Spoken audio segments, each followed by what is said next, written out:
8वें रूप गौरी के विषय में ऐसी कथा है कि भगवान शिव को पति के रूप में पाने के लिए तपस्या करते हुए पार्वती माँ का रंग सांवला हो गया था। एक बार भगवान शिव ने देवी पार्वती का काली कहकर उपहास किया। देवी पार्वती इससे बहुत दुखी हुई और भगवान शिव से कहा, आपने मुझे काली कहा है, मैं आपको गोरी होकर दिखाऊंगी। गौर वर्ण पाने के लिए माता पार्वती तप करने वन में चली गई। पार्वती मैया के कठोर तप से भगवान शिव प्रसन्न हुए और पार्वती से कहा, तुम गंगा स्नान करो, इससे तुम गौर वर्ण की हो जाओगी। देवी पार्वती ने गंगा स्नान किया और उनके शरीर से श्याम वर्ण वाली देवी कौशिकी प्रकट हुई।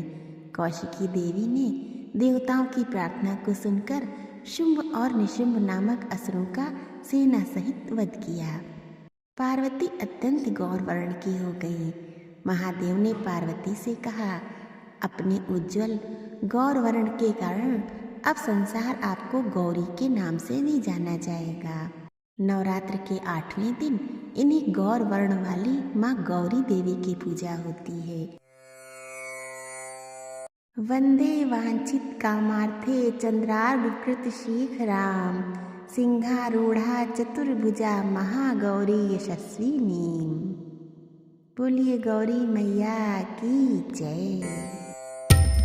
महाकाली मैया की जय। कथा के अनुसार एक समय योगेश्वर भगवान शिव ने महादेवी को प्रसन्न करने के लिए कठिन तपस्या की और उनसे अपनी धर्म पत्नी होने का वरदान प्राप्त किया। इसके बाद ब्रह्मा जी को अनुभव हुआ कि शीघ्र ही महादेवी वरदान के अनुसार स्वयं प्रकट होंगी। इसलिए उन्होंने अपने प्रिय पुत्रों में से एक दक्ष को तपस्या करने का आदेश दिया ताकि दक्ष महादेवी को अपनी पुत्री के रूप में प्राप्त कर उनका विवाह भगवान शिव से करा सके। अपने पिता के आदेश पर दक्ष ने महादेवी की कठोर तपस्या की, जिसके बाद आदिशक्ति प्रकट हुई और मनोवांछित वरदान मांगने के लिए कहा। दक्ष ने कहा, हे माँ, मेरी यह मनोकामना है कि आप मेरी पुत्री के रूप में जन्म धारण करें।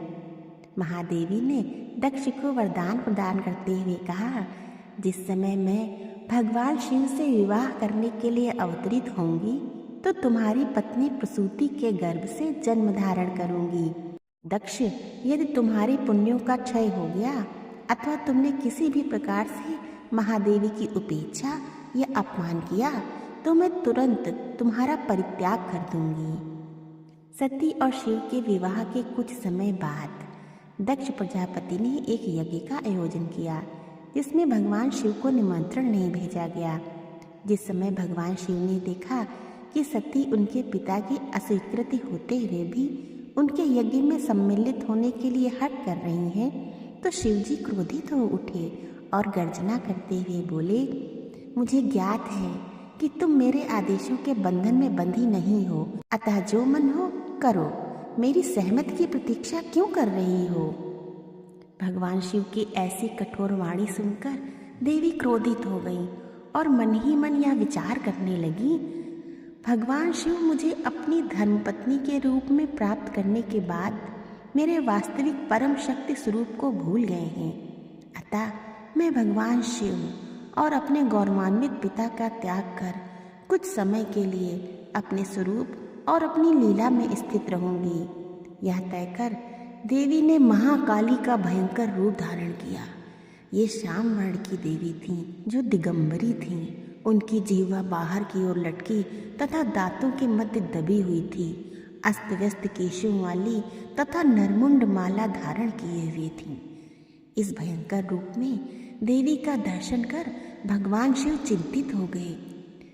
वो उस स्थान से जाने का प्रयास करने लगे।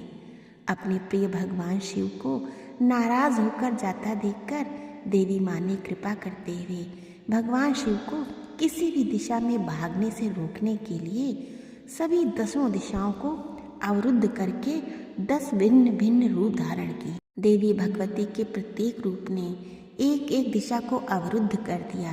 भगवान शिव जिस भी दिशा में जाने का प्रयास करते उसी दिशा में देवी भयंकर रूप में उपस्थित हो जाती।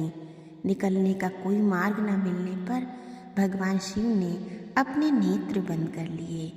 बाद में जिस समय उन्होंने नेत्रों को खोला तो देवी महाकाली अपने विकराल रूप में उनके समक्ष ही खड़ी हुई थी।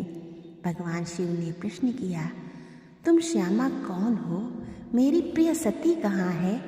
देवी ने हंसते हुए उत्तर दिया, क्या आप मुझे पहचान नहीं सकते? मैं आपकी प्रिय सती ही हूँ। मैं सृष्टि संहार कारिणी सूक्ष्म प्रकृति हूँ। आपके अर्धांगिनी होने के कारण मैं गौर वर्ण अर्थात गौरी हो गई हूँ।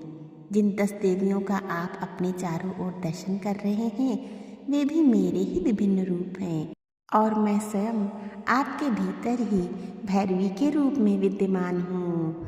अतः हे महामती शंभु, आपको परेशान होने की आवश्यकता नहीं है। बोलिए 10 महाविद्याओं की जय।